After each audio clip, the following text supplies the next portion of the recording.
Hi, I'm Cyndie Burkhadt. I'm here with you guys talking about keto.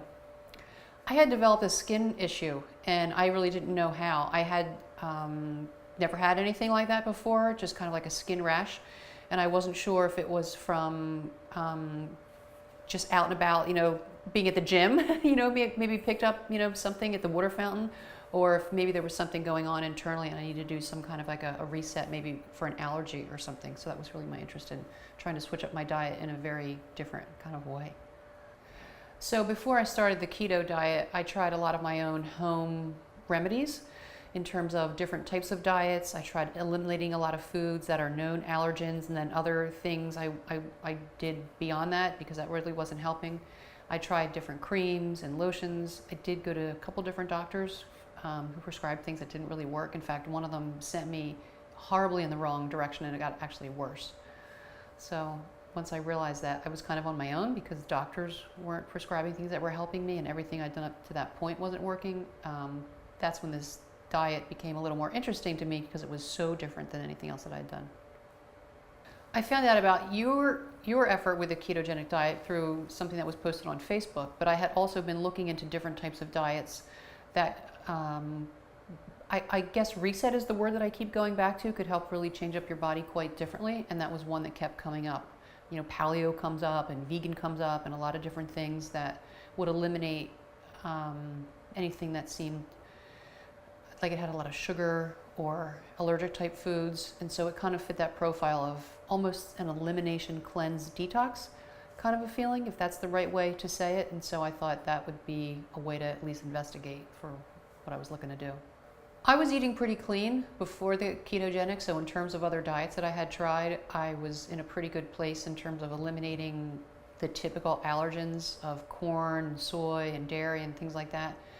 And then I tried eliminating gluten. I haven't been diagnosed with any kind of a gluten problem, but I thought, let me just ratchet down sugar and glutens and grain anyway. And I tried to cleanse, something that came from a doctor's office in terms of doing all these other eliminating with foods and their prescribed shakes and probiotics and things like that. So I was getting energy from coffee before the keto diet, I know, because I would drink that big cup of coffee and feel great. And sometimes I'd want a little bit more. I didn't really need it, I would just want a little bit more. But on keto, once I started without the sugar and cutting back, I did go through a bit of the flu, and I'm sure caffeine withdrawal to some extent was part of that flu. And that was like me not wanting it, me not drinking it, so I'm sure that contributed. And then eventually, once I got past that keto flu, I did start to get more energy with less coffee. So there's something connected there, I'm just not sure how that works.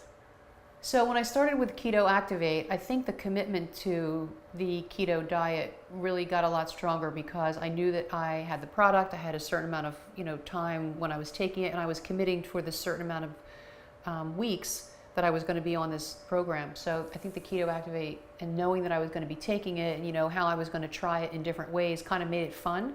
So it never really felt restrictive in a way that, oh, I'm on a diet. I'm like, okay, I have the Activate and I'll try it in coffee, I'll try it in shakes, I'll try it in different things. So I think the product really helped with adherence.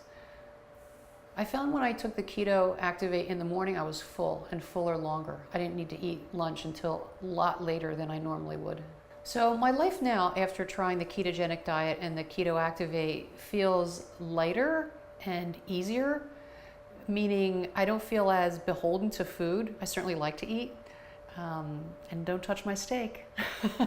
But I feel like I could stay on this for a while. I think there's some nice rhythms I got from this that I didn't know about before and wouldn't have expected, like no sugar. I'm not saying I'm not going back to sugar, but I feel like I can keep it way down and I don't crave it.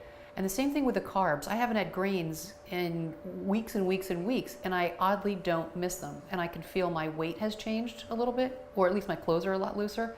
So I feel like modulating meals and things like that has become a little less cumbersome. I think, so I'm inclined to keep up with this kind of a diet or a way of eating as more of a lifestyle thing going forward. So it's not just a diet, and then figure out when and where carbs and grains may or may not fit in, but I'm sure that they're going to be a lot less part of how I'm preparing and eating meals.